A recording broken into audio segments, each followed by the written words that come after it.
Hey, this is Danielle from Black Business Boom and Black Owned Nashville.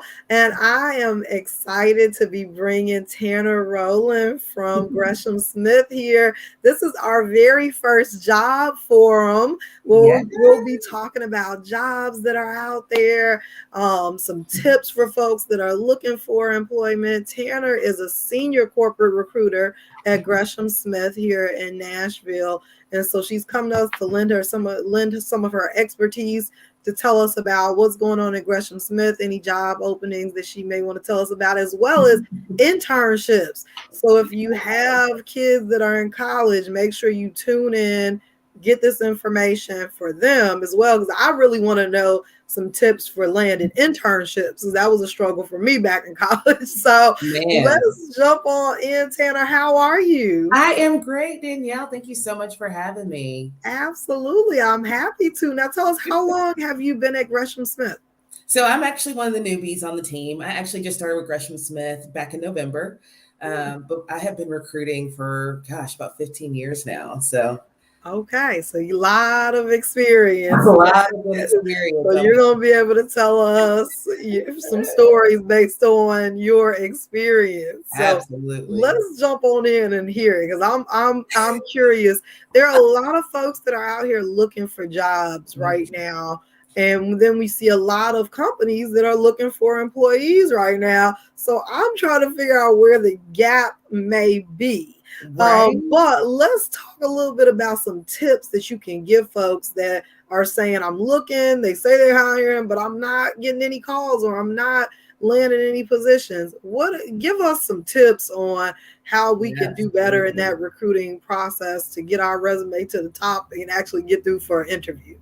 Absolutely. So I will tell you that right now, recruiting, I like to describe it as the wild, wild west. Like there, like you mentioned, so many different jobs and everybody's looking to make a move. The best thing is that it's a candidate's market right now, right? So my best suggestion for candidates is figure out what you're looking for in your next position. If it's that you want the professional growth, if it's that you're looking for a certain dollar amount, whatever that might be, and then go after that. My next piece of advice, make sure that you tailor your resume to reflect your skills. So, what I mean by that is when you're doing your resume, don't focus on job descriptions, right? Like if you are an accountant is an accountant. What I want to see as a recruiter is what sets you apart. So, what did you do in that role? I like to refer to it as the made, saved, achieve. How did you make the company money? How did you save the company money? And what did you achieve? That way, as a recruiter, when I'm looking at your resume, I can easily decipher this person is qualified to do X job, right? Mhm. The next thing I'll tell you is keep it short and simple. We don't need 5-page resumes. We're not going to scroll past two, okay? There's no reason for you to go back more than 7 years on a resume. And my Mm. other piece of advice, if you've grown in a company, make sure you're showing that progression on your resume. Mm. So, Because there's a what are lot your of thoughts about functional resumes? I will say this, I get torn depending on the role. I Mhm. like chronological because I want to be able to tell the story, right? I want to be able to see how you got from point A to point E, right? Mhm. The functionals work, but again, if it's not telling that story, it's not going to really help us much. Okay. Okay. That's interesting. And this Hmm. is a little bit of a random question, but I love it. I know I have a lot of business owners in my network. And sometimes they are, looking to go back to work. So I've been full time in my business for a few years, Yeah, so what do we do? How do we make that sound good? Like when you have this absolutely. gap on your resume and you were out here pursuing an entrepreneurial venture and now you're thinking, I think I want to go back to work and there's some jobs out here and I'm missing out on some money. How do Absolutely. we have that show up on our resume as a strength versus like the gap where I Yes. just wasn't working? Great question. First of all, don't leave it as a gap. You know, you've been working, you've been hustling. Reflect those transferable skills. Business is business, right? So I don't care which industry you go into, management is management, accounting is accounting, whatever it is, it's going to correlate into another industry. Recruiting is recruiting, right? So Mhm. make sure you're taking those skills that you learned as an entrepreneur, put it on the resume, again, as that made, saved, achieved, Talk about those different clients that you attacked. Talk about the different businesses that you closed, or clients that you landed those deals with. We want to see that, and it's not necessarily the end result; it's the process, right? Like Mhm. that's the job. So that's what we want to see on resumes. Just don't leave I it blank. love it. Yeah, That's let's see those great. transferable skills. Yeah, I think a lot of folks are like scared to have that gap, and like, what does that mean? How does that look? And they may have literally just been off. During this time, folks have just taken off to look after sick loved ones or whatever Yes, it might be, and so I think it's important to understand, like, how does that look to a recruiter.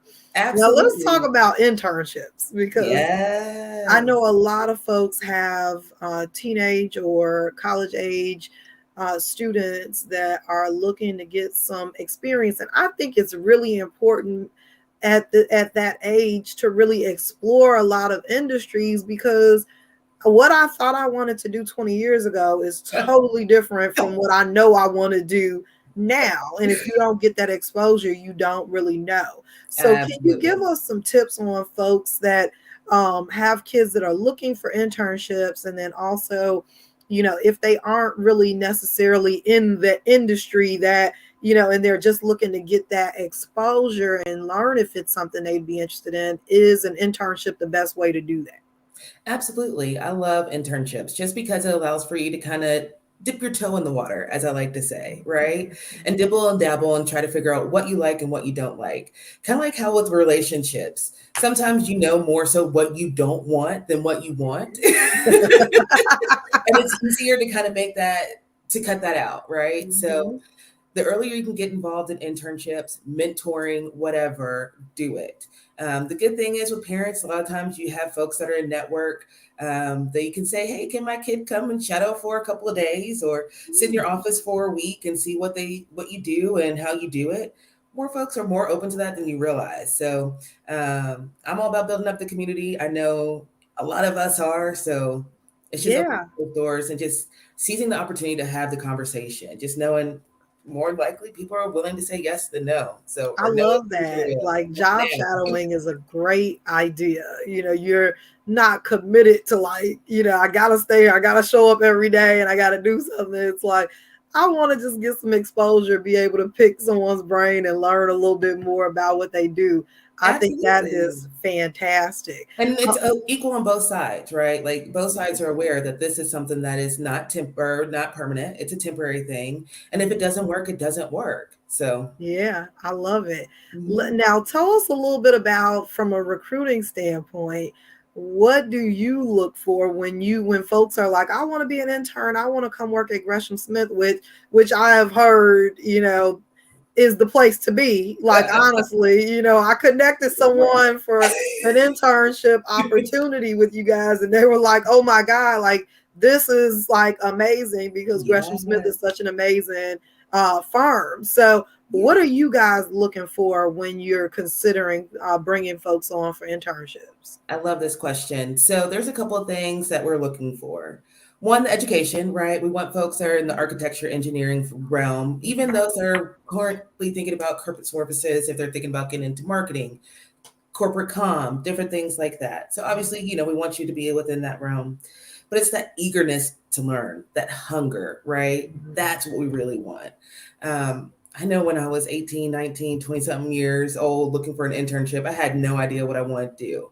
And I'm not expecting these kids to know what they want to do. I just want them to be open minded and eager to get their hands dirty. That's one thing I love about our internships is that we really get our students engrossed in the projects. They are really walking away with some strong hands-on experience, getting to go into sites. And I know before COVID, we actually did the Fifth and Broadway area, and we were able to take our students up there, and they could see it before it was built, and the bones and the structure of it. And so, just That a really is cool really experience. cool. That is a Yeah. really cool experience. I love that. And again, sometimes you don't really know what you want to do, but having that exposure, Mhm. it can really be helpful. But then also it helps with your work ethic and just, knowing what's expected of you going into corporate America, knowing what that environment is like. You may be like, this ain't for Mhm. me, so you may get in corporate America, and a lot of us started jobs in corporate America, and then we figured Yes, out this ain't for me. exactly, But exactly. the earlier the better. Like if I could have figured out at 18 I need to really focus on my entrepreneurial journey, I would probably be even further along. So I think that Absolutely. exposure is just really key, for your development when you're in college, especially. So Yes. if someone wants to learn about what you all have available as far as jobs go or internships, how should they find out? So first off, you can feel free to link up with me on LinkedIn, Tanner Roland. And then you can also feel free to go out to our website. So there's a lot of good information, and we're constantly refreshing it with open jobs, open opportunities. And I tell anyone, if you're interested in a field, don't hesitate to go out to LinkedIn and find folks that are in that field and connect with them and see Mhm. what they're putting on their feeds, see what they're engaging with, and take those little nuggets as well and run with it. So We just got a great question in the comments. So I there. have to put this up Yeah. for folks that are over 50. So I Ooh, hear this a lot yeah. that, folks are looking to make a transition, they're Mhm. over 50, and they feel like it's hard because people think they're close to retirement, and they don't want to bring someone in that's going to be retiring. So tell us a little bit Yes. about your thoughts on that, and any advice you can give for folks that are over 50 looking to make a career change, Ooh, I or love this. a company change. Yeah. So I'll say this. I feel like a lot of times when people in a certain age group apply to positions, they're cutting themselves off because they're listing their entire career, right? And you're giving a recruiter the opportunity to go ahead and discriminate against you without even consciously knowing it, right? That's Mm. why I say keep your resume to like the last 7 years. That way they don't know who's coming in. They just know that you have the skills necessary. The other thing I tell folks, take off the dates when you have your graduation dates. Just show degree completed. Again, that's another piece that people can use to discriminate against you, but before they even have the opportunity to speak to you. So those little things can really make the difference to get your foot in the door for the conversation. I love that. And those are things I hadn't even Thought about. considered. And Yeah. of course, you can't help if someone discriminates against you once they see you. Like, Right. of course you can't. There's nothing we can really do, about that. But you can at least get the opportunity to come in and tell the people, what you are able to do and sell yourself. And many times Yes. you're cutting yourself out by just being too detailed or showing too much on your resume. Right. That Right. is fantastic. And then we have one other question. Yes. If you're entry mid-level, should you remove your grad dates too? So Absolutely. Absolutely. I tell anyone that, even for entry level, sometimes it can do a disservice because they see that you graduated just a year ago, and it might mm, automatically rule them out because they might think that you don't have the experience necessary, haven't had enough experience yet. So I tell this to anyone, it really doesn't matter. Just put that the degree is completed. 9 times out of 10, unless you're going to a specific field, it does not even matter what the degree is in. They just want to see the completion of a degree.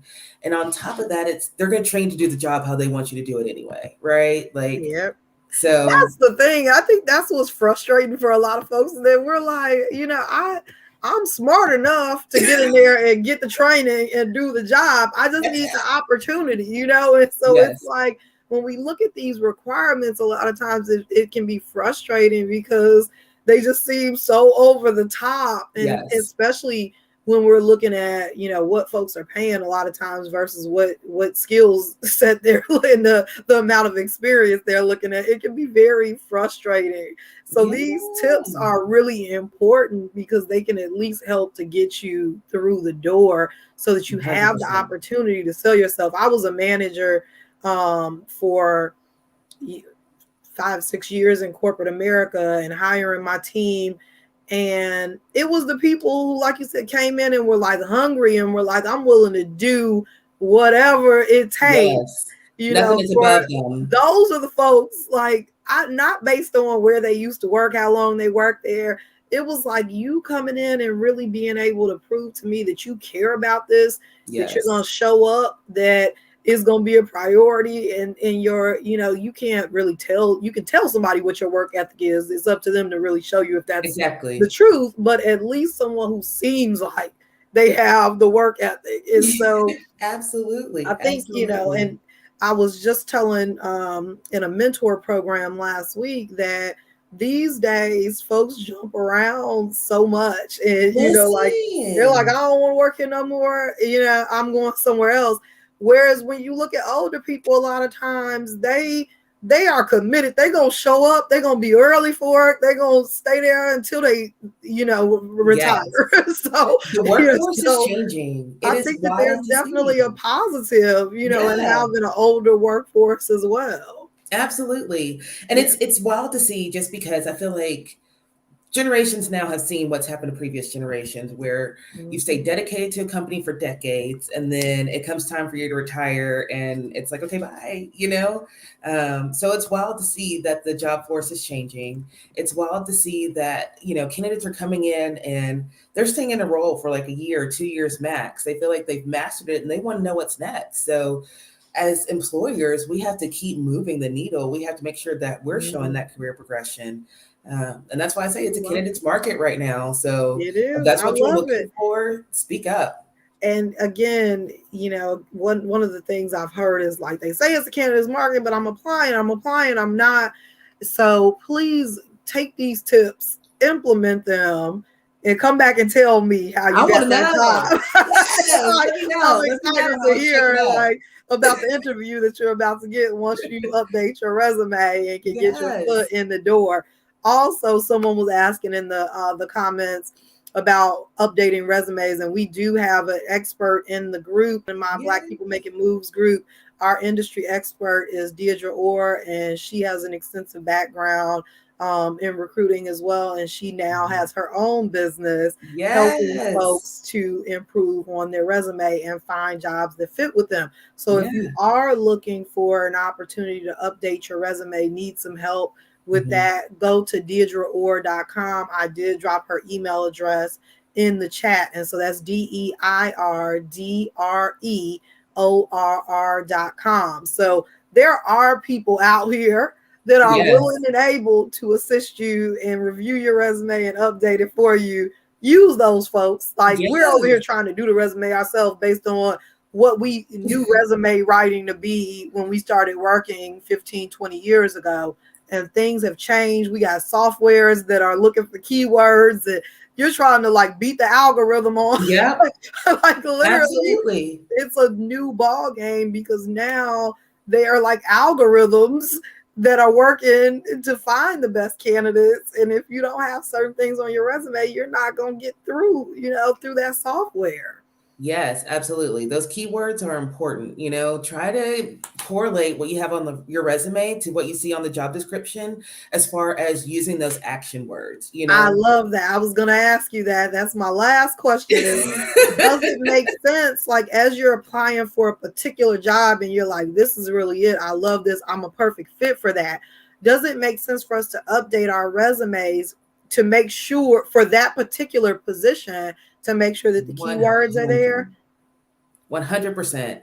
And I'll tell you, I probably have 4 or 5 different versions of my own resume based off of what I want to get into. So for recruiting, Love for that. more of my project management, for more of my sales side. So it just depends on what I really want to do or where I want to apply or where I want to go. Mhm. That's the resume I'm going to present. I love it. This has been great. Like if I ever go back to work, I'm gonna come back and, and check this out. I just got a Yes. functional resume done just to have it. But Yeah. now I'm like, okay, maybe I need some chronological as well. But I love the idea of having multiple versions for the job that you want. And Hmm. especially, a lot of times folks are like, I'm doing 50 applications a day, and that might be why you're not getting the results, because Exactly. you're putting the same thing, the same resume, the same answers in every application that Mhm. don't really fit that particular job. So that is great advice. Thank you so much, Tanner. Thank you. I've This loved was it. amazing. I learned a lot, and I'm sure the folks that tuned in learned a lot as well. So, like I said, y'all take these notes, go implement them, and then come back and tell me and Tanner how it helps you in your job search. Connect with Tanner on LinkedIn if you have any questions for her. It's m.Tanner Roland on LinkedIn. I also dropped the link for job opportunities and internship opportunities for Gresham Smith in the chat. And if you just go to greshamsmith.com, I'm sure you can find the career section if you missed that link. And we have one last question. I was wrapping up, but I'm like, are cover letters still used? Ooh, what a question. And are they important? Are you all really reading them? That's what I want to know. That's the thing. I'll be honest. I don't read cover letters. I will say this, make sure you're very careful with the company that you're applying to. They will let you know if a cover letter is required or not. Me personally, I don't care about the cover letter. All you're telling me in the cover letter is that you want the job. Obviously, you would not be applying to the job if you didn't want the job. I want to see the skills. I want to know what you can do for the organization, and if you're able to come in and do what we need you to do and make our culture a better culture, and really just drive that needle. So I love it. Love it. Wonderful. Thank you again, Tanner. This was amazing. Absolutely. I appreciate you sticking around answering the questions that we have from the audience. You guys feel free to send me messages. Email me too, tanner.roland@greshamsmith.com. This is what I love, so I'm here to answer anything that you might have. So I love it. Thank you so much. And everyone who's joined has said